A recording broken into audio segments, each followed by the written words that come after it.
You suppose there's time? Sure, there's still time to visit our famed snack bar, where we offer a wide variety of good things to eat and drink to top off your evening. Want a suggestion?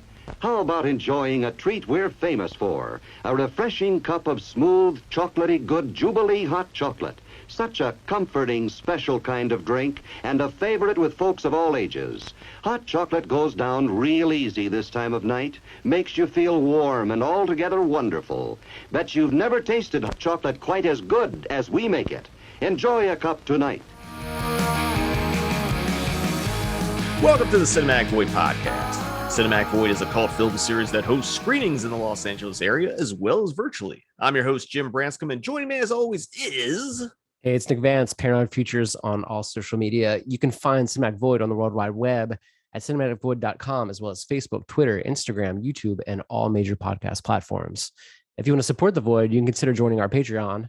Not only do you get cool perks, but you make this podcast as well as the Cinemadness movie possible. All right, Jim, what are we getting into today? Well, we have a special guest today. You may know her as Darcy the Mail Girl on a little show on Shudder called The Last Drive-In with Job Bob Briggs. But that's not all. She's also a contributor to Fangoria, the host to the soon-to-be resurrected famous TNA for Full Moon Features, as well as the Geek Talk podcast. Please welcome to The Void, Diana Prince. Diana, how are you doing today? I'm amazing. Thanks for having me. You're very welcome. We're really excited to have you on here. Now, the main reason I asked you to be on the show was because you're working on a very incredible task, which is in the process of archiving and digitizing countless hours of Joe Bob's Drive-In Theater, Monster Vision episodes, and other rarities. But before we get into all that, I guess we should start in the beginning, so to speak. Diana, how did you get into horror and cult films? Oh gosh,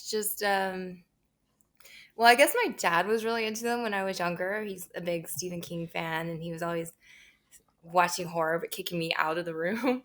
So I was very curious about it.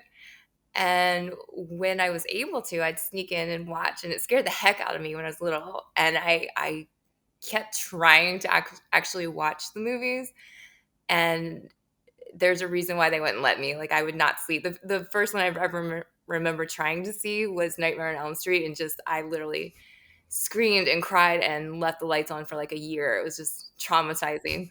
But when I finally got through my very, very first one, I felt like such a big accomplished person, which was Friday the 13th, final chapter.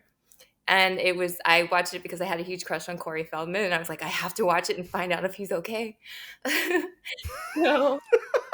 So I did, and it had boobs, and it was like all this like adrenaline. I felt so strong and powerful after I got through it, and I was like, holy heck, I have been missing out. So after that, I went and watched every Friday the 13th, and then from there, I was just like, well, what else can I watch? So I just became a fan from there.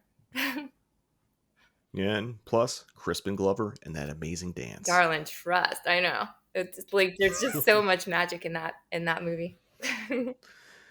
Now, besides Elm Street and the Friday the 13th series, what were some of your other favorite films that you watched growing up that you really liked? Whew. Gosh, there's just so many. I just gobbled up anything I could find, just anything that came on HBO, anything that I could find a tape to, and just anything. Joe Bob was big into that. Like, it just stuff I'd never heard of, he'd play. It's like, what is this? And even though it was edited, I was like, wow. The first one I remember watching with him was Ghoulies. I was like, wow, this is awesome. Like, what else is like Ghoulies? And I go from there to Critters. And it was just like this whole gateway thing where it's like, well, I like this. What's like it? And I just jump. And there wasn't a whole lot I didn't like, honestly. Like, I watched everything. Were you big at going to the video store and renting stuff? Were you also taping things off of TV or duping like VHS? Not that that's legal. But... So I couldn't do any of that until I was way older. Like, I could never... The first time I was able to rent a movie by myself was like, I don't know, 20 or something. Just because I had a very sheltered life. Everything had to be sneaky. So it was just wherever I could find it. Often it'd be like on HBO. Whatever come on HBO and I could sneak is what I saw, But once I was able to, I got a job at Blockbuster just so I could be around all the videos. And I got the job because I told them I'd go in there and just like stare at all, especially the horror, and just like in wonderment, and want to just be around all of it. And I really just only paid attention to the horror section when I worked there. And anytime I would say, can you rec something? I'm like, yes, here you go. Invisible Maniac is great. Have it. Somewhere Adam Rifkin is really happy Oh that you God, said I that. love it. And I definitely tried to give it to every person that asked me. And every time we had a new like cheesy horror or TNA or any of that, my manager would always be like, here, this one's for you. I'm like, thank you. That's amazing. I applied to work at Blockbuster and they would not hire me. Dude, they are strict. They just really like my enthusiasm. Yeah, I guess I wasn't very enthusiastic. I thought like, hey, I like films. They're like, yeah, we don't care. It was probably my favorite job. Maybe even still, because it's a little high pressure. Blockbuster is just pure fun. Because all you have to do is like recommend movies, put them Yes. back on the shelf. And I'd have always something good playing on the TV and just stare at it all day and ignore people. It's like, oh, it's just the register's over there. Go. Check yourself out. Exactly.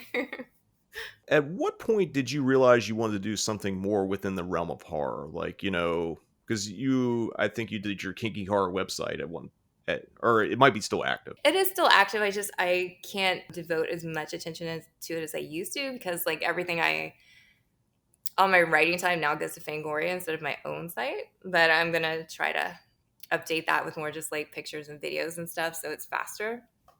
But I've been running that since I was maybe like 2008-ish, I guess, because I was doing honestly porn, and I just wanted to have an outlet to talk about horror, because I love. My goal is always honestly to be like TNA/porn slash horror. Like, let me figure out how to do that with no real specific goals. It's just like, that's what I'm interested in. Let me figure that out. So I've kind of just been doing whatever came up. And my life was so consumed by that career that I was just like, just literally for fun, I just threw up a blog and just wrote dumb shit that I never expected anybody to pay attention to.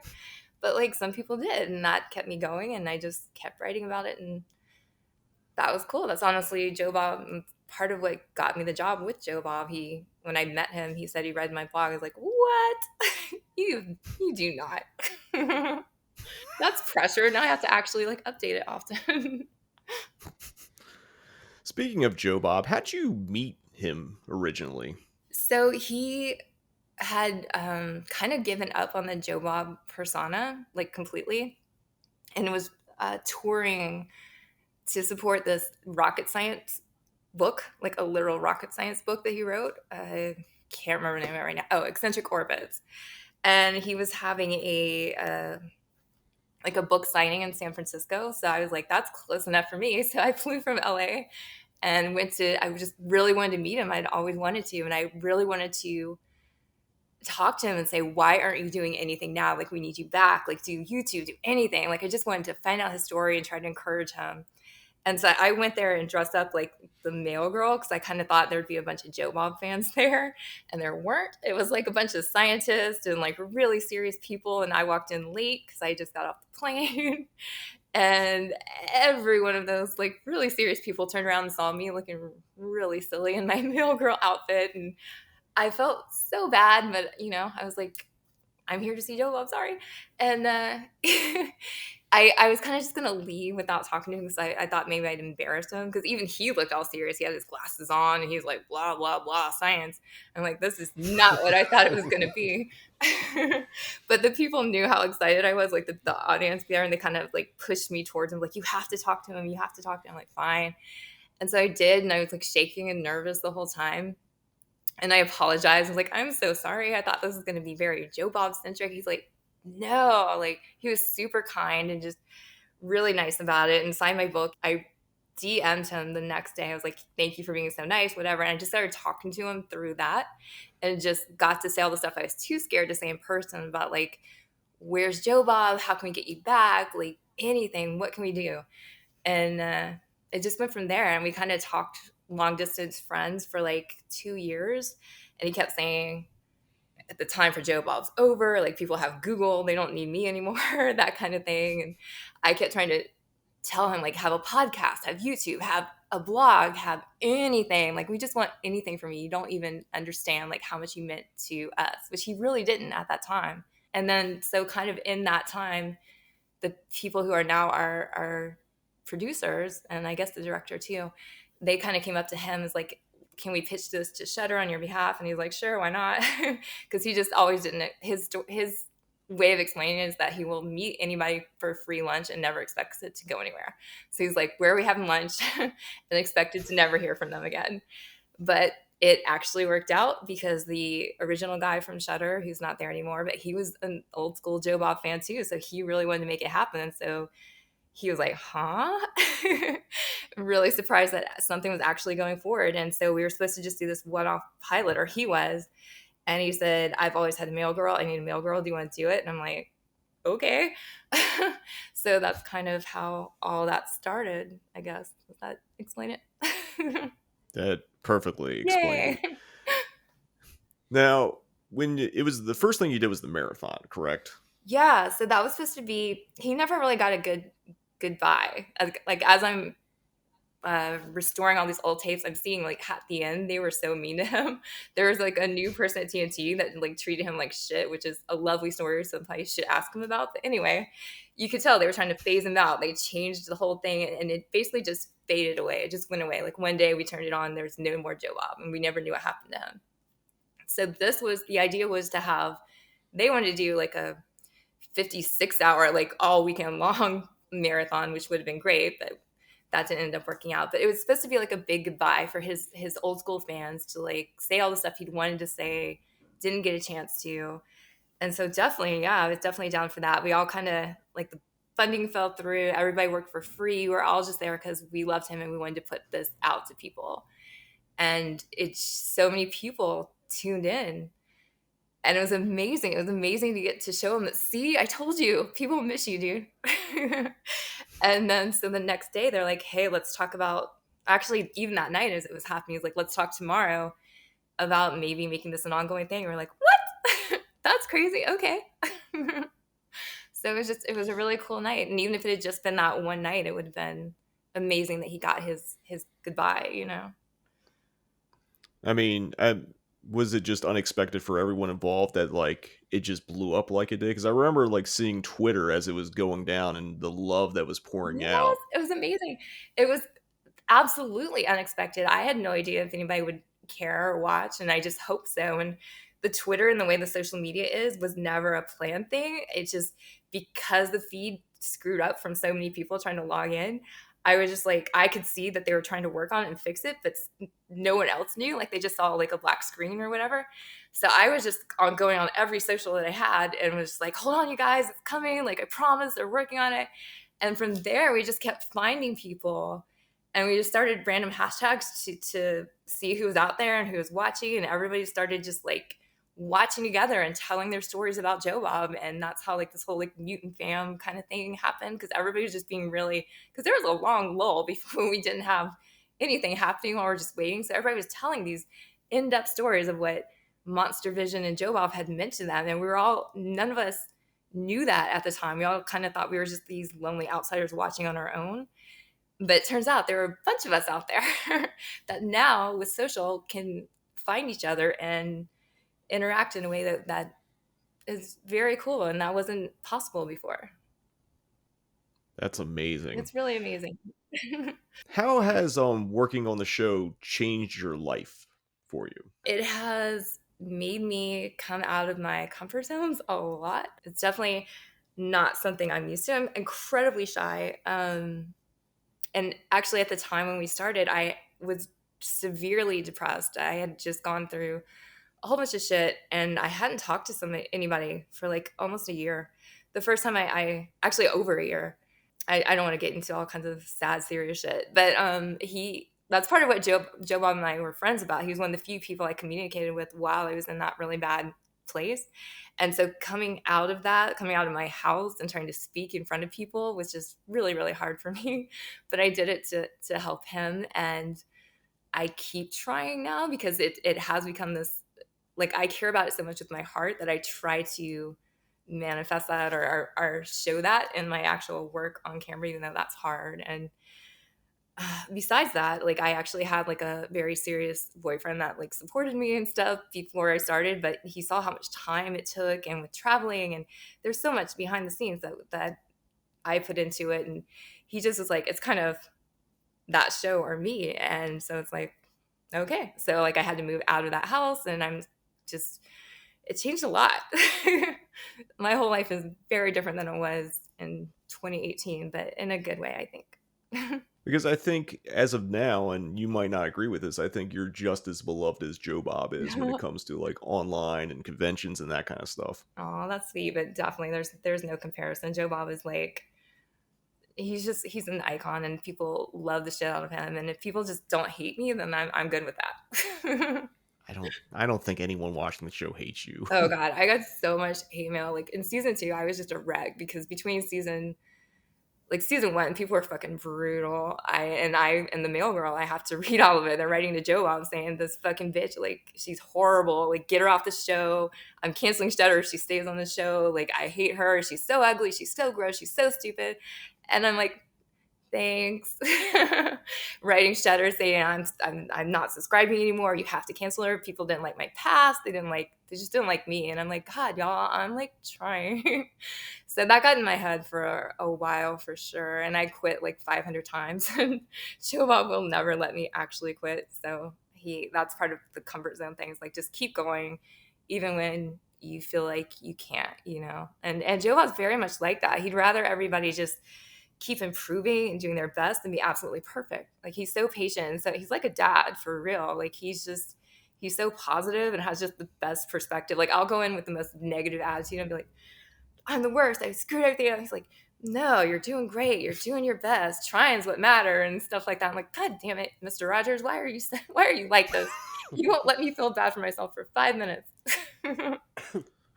In a way, he is the horror Mr. Rogers. He so really is. And I don't even know if people that just see him on screen see that. He's like even more so behind the scenes. He's just literally the kindest, most caring person I know, I think. But I will say, just not to get too much on like the toxic fan base that's out there in horror and stuff, but like I feel like, and just even people just like to complain about shit, even though it doesn't matter. And like, I'll just say this: if anyone's going to complain about you being on the show, they just shut the fuck up. Oh, thank you. I've kind of gotten to that point. It's like you can't let it fuck with you forever. You know what I mean? Like there's nobody that does anything that's not going to get criticized. So fuck them. Like I'm doing my best. Joe Bob likes me here. I know I help even if you don't see it. So fuck it. I'm here. Deal. That's amazing. Speaking of Joe Bob, we're going to get into the main reason I wanted to bring you on was to talk about the Lost Drive-In Patreon. Do you want to talk about what that is exactly? Sure. You explained it really well though. But he owned everything he did. It was through his production company.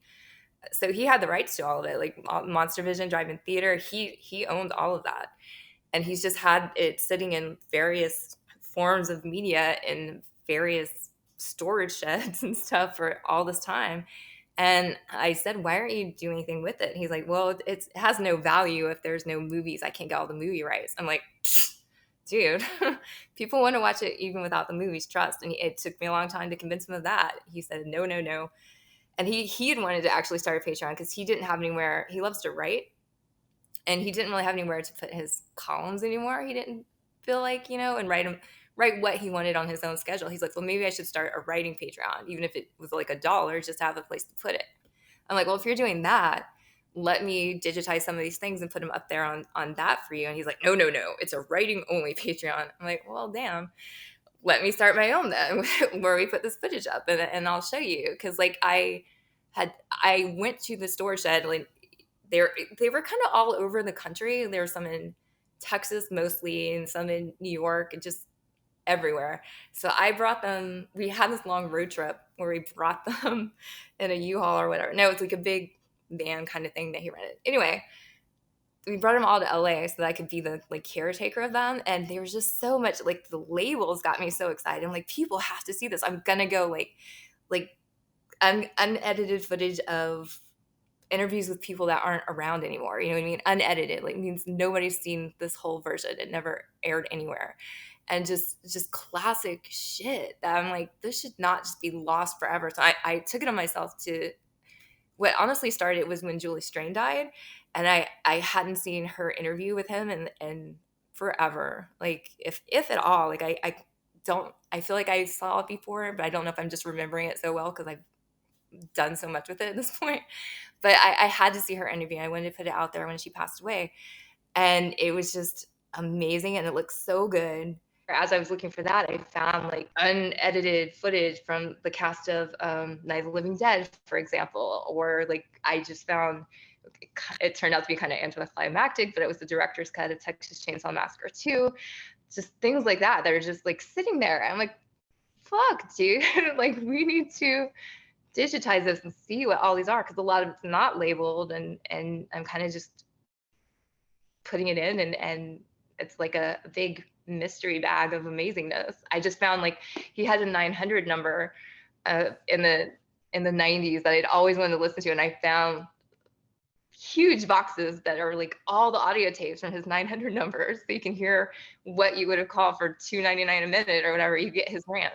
Like, what? I didn't know he had a 900 number, and Oh, he did.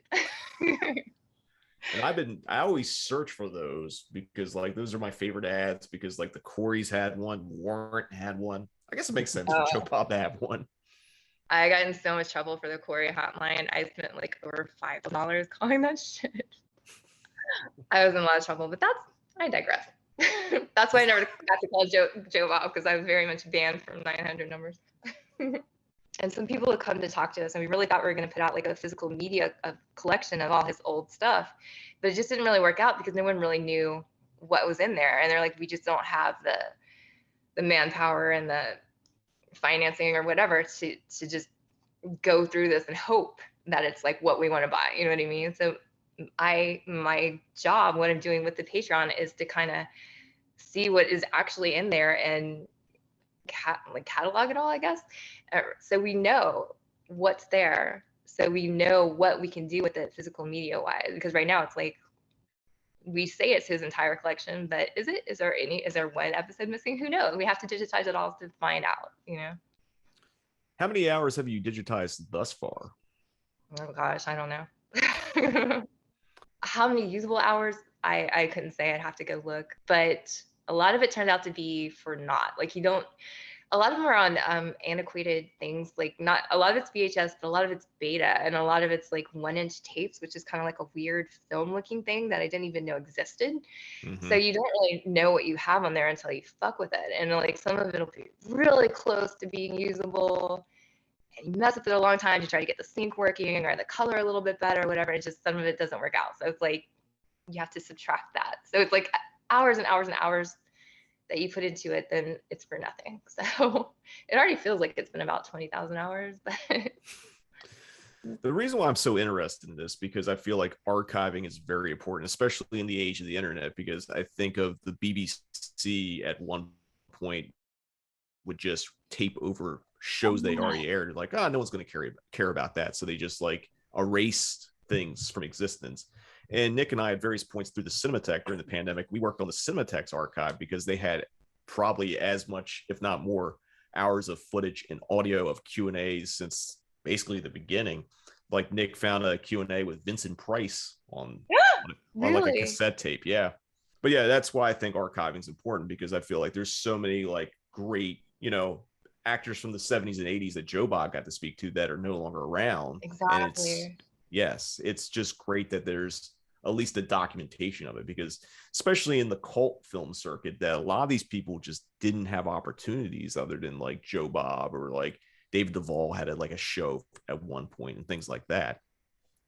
No, it's definitely, it's amazing. Like some of it brings me to tears to like see all these people that aren't with us anymore. It's beautiful, and it needs to be out there. And I'm so glad that I had the chance to put it there and let people see it. And that's a big part of why Patreon is a thing too, because otherwise I'd have to wait indefinitely until like all this is digitized to maybe then get it on physical media. Like, screw that. Like, I'm happy people can see it now.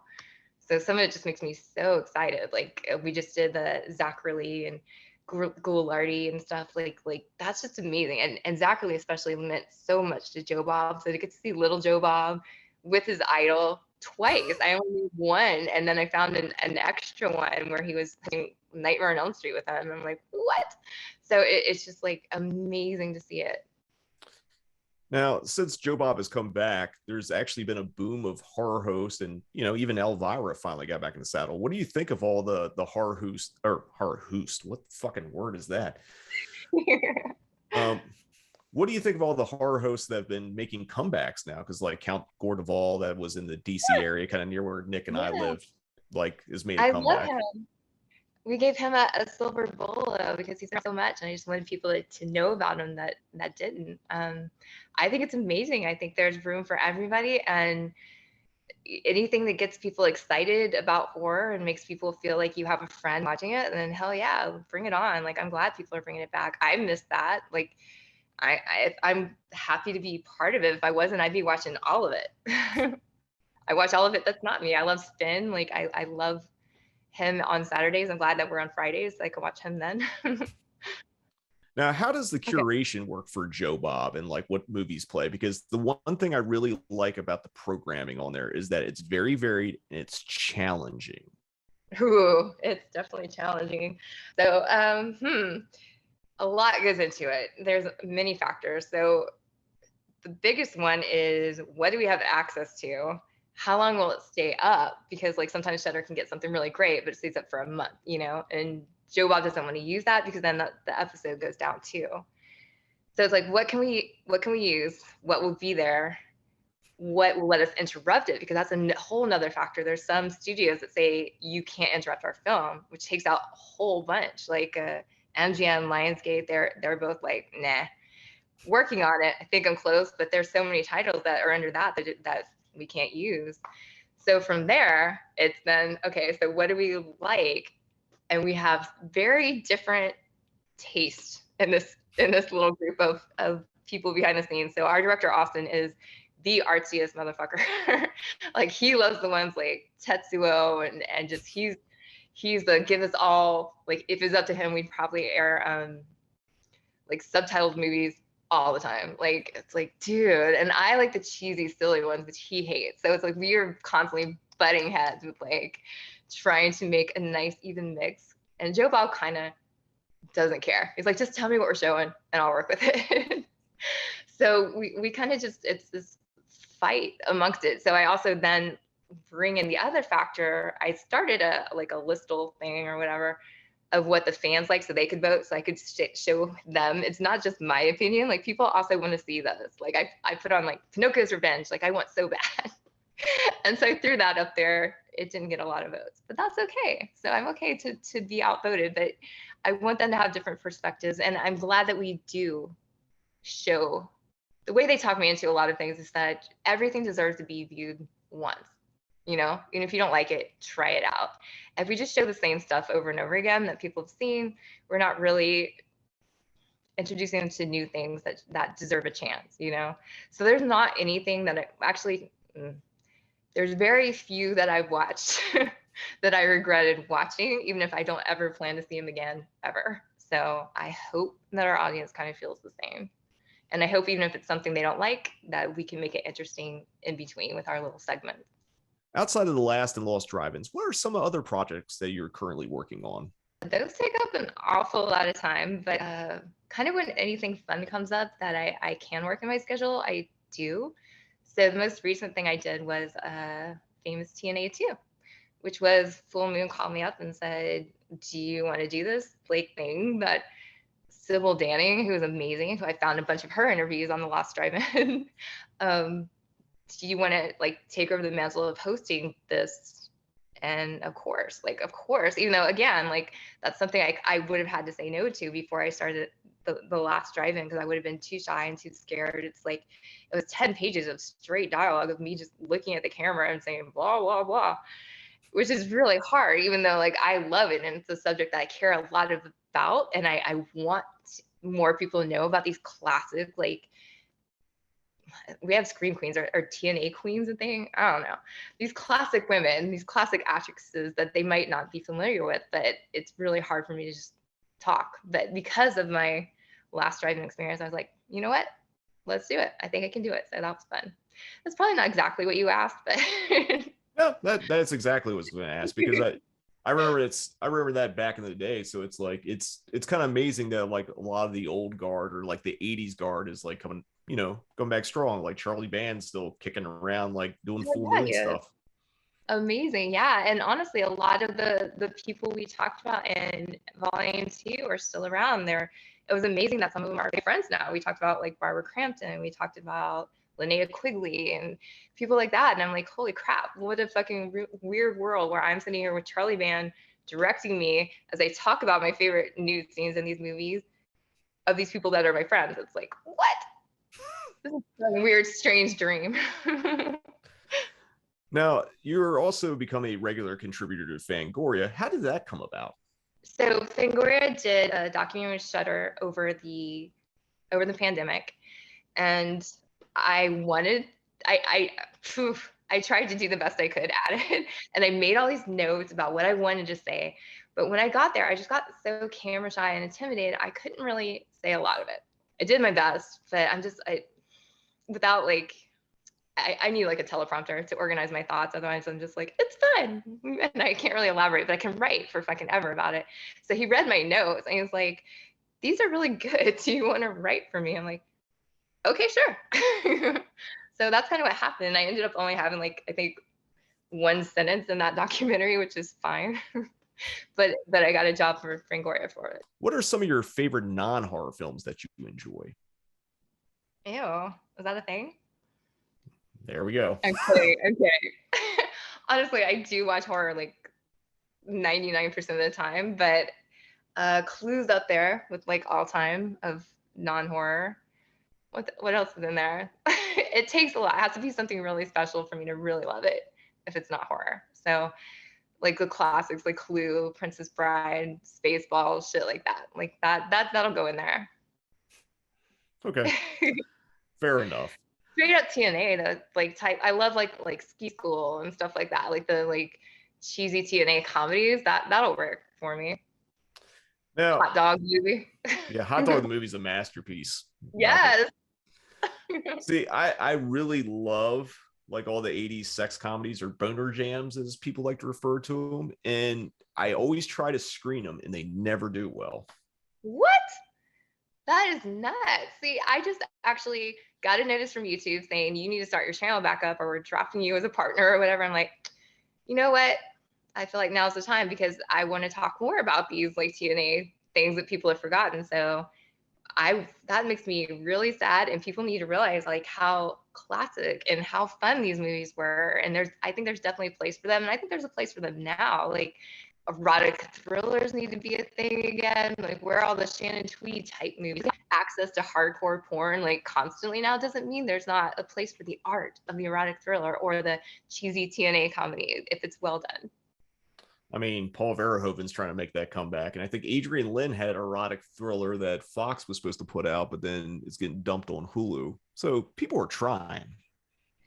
I don't feel like they have the heart that they used to. I want somebody to try and mean it. That's true. I mean, I personally, if you're going to champion 80s sex comedies, please do, because like I would like to be able to show more of them. I just remember one of my favorites was doing Joysticks and Pinball Summer. One of my favorite screenings ever, and 80 people showed up. What? Are you kidding me? Yeah. Well, next time you have it, let me know, and I'm going to promote the crap out of it and tell everyone they have to come. So, Diana, we're going to take a quick break here, but when we come back, we're going to do our rewatch and listen. You want to stick around for that? Sure. Awesome. All right. We're going to take a quick break, but when we return, rewatch and listen here on the Cinematic Void Podcast. Saturday, TNT's Monster Vision in one word. 5 horrific movies where one word is worth 1,000 pictures. TNT Monster Vision's They're Here Terror-thon. Saturday at 8 on TNT. Unbearable suspense that keeps you on the edge of an abyss of terror. Take a cult film odyssey into cinemadness with Cinematic Void. Based in Los Angeles, Cinematic Void is a film series that specializes in horror and exploitation films. Currently, we are hosting Cinematic Void Up All Night in the Cinemadness Movie, a monthly virtual screening series, as well as the Cinematic Void podcast, where we dive deeper into the world of cult cinema. You can find Cinematic Void on the World Wide Web at cinematicvoid.com, as well as Facebook, Twitter, and Instagram. And if you like what we do, you can support Cinematic Void by joining our Patreon. Until next time, see you in the void. Welcome back. It's now time for on the Cinematic Void podcast, where we talk about all the things we've been reading, watching, and or listening to. And since Diana is the guest, you get to go first. So Diana, tell us what you've been reading, watching, and or listening to. I'll let y'all go first so I can see how stupid my answers are compared to yours. All right. Then no one's ever done this. No one has defaulted to go first. So all right, Nick, you're gonna go first now. I can go first and then edit it so that you're first. And we'll That's cheating. I told you we edited this podcast. Damn it. Foiled again. All right. So for reading, just like last, we just recorded like 3 days ago, Jim. But so I'm still reading The Invisibles by Grant Morrison. I'm trying to go through all 4 volumes of the graphic novels. So I'm just kind of doing that, trying to read 1 issue a day, but I'm not really keeping up. For listening, I've been listening to the Drunk Driver Born Pregnant LP. Drunk Driver was a 90s, or not 90s. They're a New York City noise rock kind of band, maybe similar to like Jesus Lizard, that sort of stuff, except just really grimy, noisy recordings. And I just watched They Shoot Horses, Don't They? Directed by Sidney Pollack.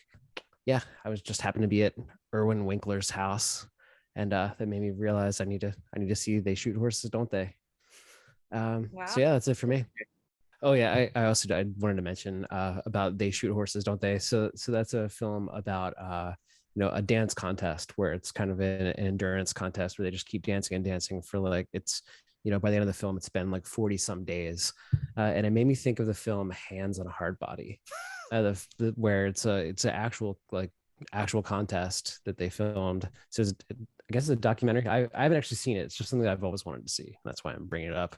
But I was trying to think of other films that are about endurance, like those types of contests. Like there's also a documentary called The Billboard Boys.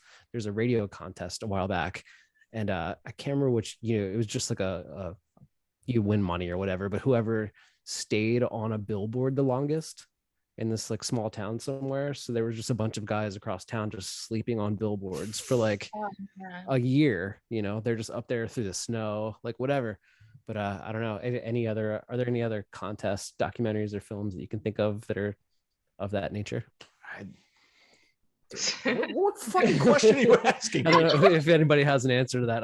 I'm trying to make a nice list of these films, on my letterbox or something, and I'm just gonna watch them all. I was hoping maybe you could give throw me a few recommendations. I've known you for how many fucking years now, and you're gonna ask me like recommendations on like people doing stuff for a long period of time to win money. It's a completely reasonable request.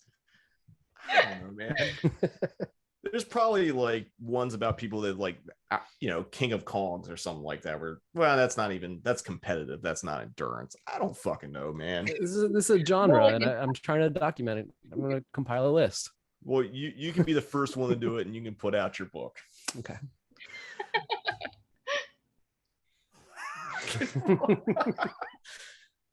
Reading wise, I've just started reading Warped and Faded, the Weird Wednesday and the Birth of Agfa book by Lars Nielsen, edited by a good friend of the Void, Kayla Janice. It's basically kind of history of like Alamo Drafthouse doing the Weird Wednesdays and all the weird and wonderful movies they played on all the beat up shitty prints.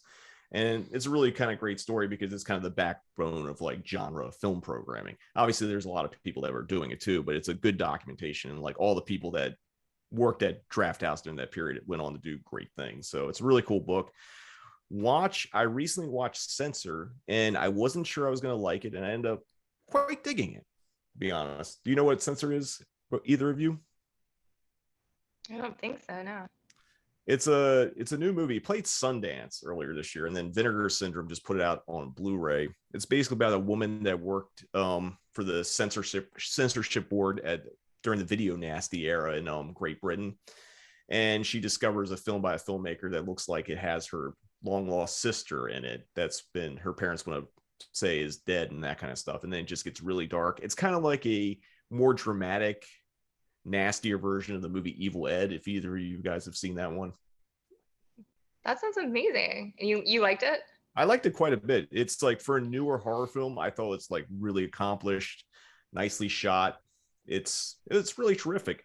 The other stuff I watched was a couple of, like, I guess, later period giallos. First one was Nothing Underneath, which has one of the best scenes I've ever seen in a movie, which involves Donald Pleasance in Italy going to a Wendy's and going to the salad bar. Sorry.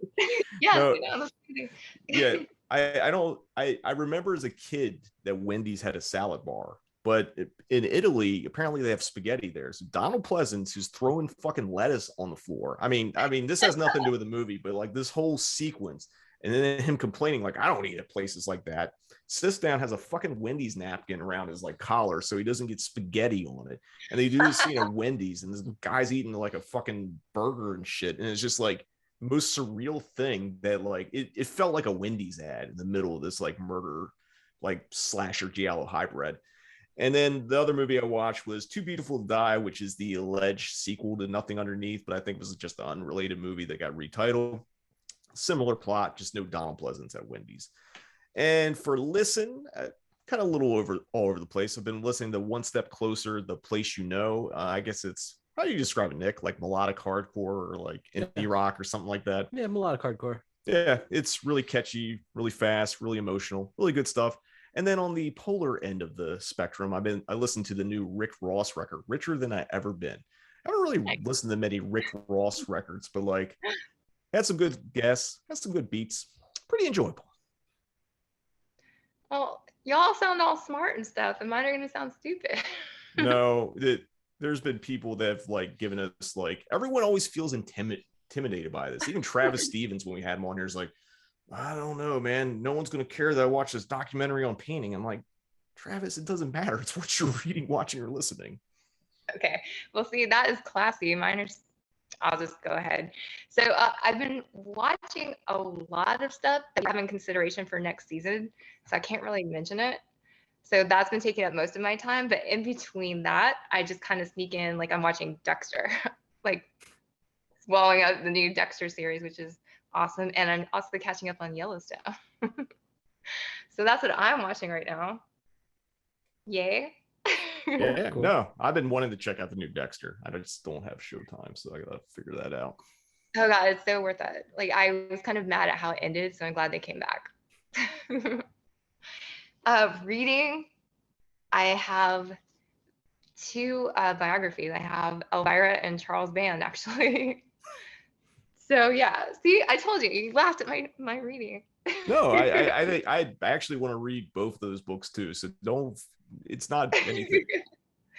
I like reading nonfiction. Like, I like to learn, and these two are people that inspired me a lot. So I want to hear what they have to say. His is called Confessions of a Puppet Master. So that title alone is like, hell yeah. And listening to, well, it's the holidays. So I'm constantly listening to holiday music, which my favorite, because I love Weezer, is Christmas with Weezer. Is there a So I have whole that. Christmas Weezer record? Oh, there is. Yes. Oh, yeah? And it's Okay. amazing. I did not know that. And the Crypt Keeper Christmas album is amazing. It's the Christmas album. See, I'm not Awesome. talking. No, I'm laughing because Very it's cool. amazing, like in a good way. Yeah. Because like, Yeah, sure. I mean, the shit that we listen to, I'm sure most people come to the end of the podcast and are like, the fuck are they even talking about? Like, I don't care about some fucking weirdo hardcore band I've never heard of. Let's talk about fucking movies. Honestly, it's kind of like, the Job Bob syndrome. You introduce people to stuff they don't know by mentioning it. So now I'll have to check out Censor. Yeah. No, Censor's actually really good. I really enjoyed it, and I didn't think I was. So anyway, Diana, I want to thank you for joining us on this episode of the Cinematic Void podcast. I hope you enjoyed your time on here. I did indeed. Thanks for having me on. Awesome. So that wraps up this episode, and until next time, see you in the void.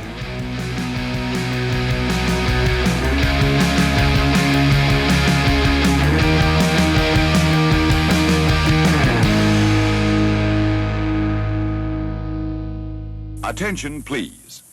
A $50 reward will be paid for information leading to the arrest and conviction of anyone caught stealing our speakers. If you accidentally pull a speaker loose, don't worry. Just turn it in. There is no charge, and we'll appreciate it.